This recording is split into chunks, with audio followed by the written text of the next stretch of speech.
La rentrée de la Fondation, c'est toujours un moment particulier.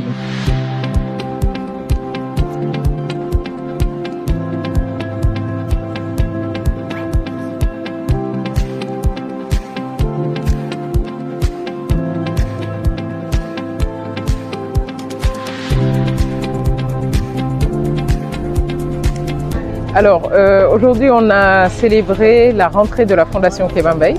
C'est notre deuxième édition et ça a été vraiment une journée très riche d'enseignements. Nous avons eu deux panels, un sur l'éthique et le sport et le deuxième panel sur l'éthique et la société. Nous avons eu des experts de grande qualité, M. Maktar Ndiaye, M. Malik Diouf, mais aussi le professeur Abdoulaye Sarko, qui est un professeur agrégé en droit privé et en spécialiste des droits du sport.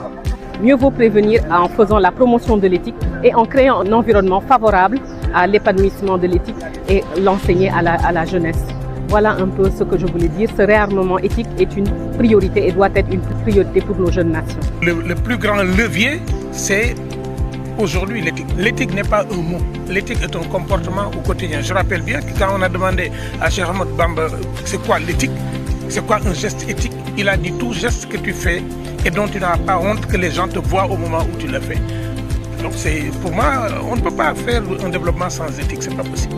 Ça a été un moment fort où on a compris à quel point le message du juge Kéba Mbaye était encore présent.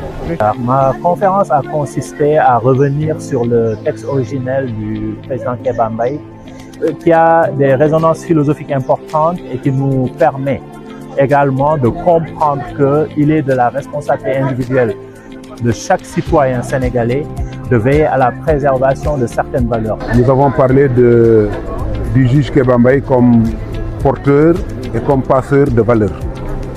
Porteur de valeurs par son éducation, par son ancrage culturel, par tout son vécu et son passé, mais aussi passeur.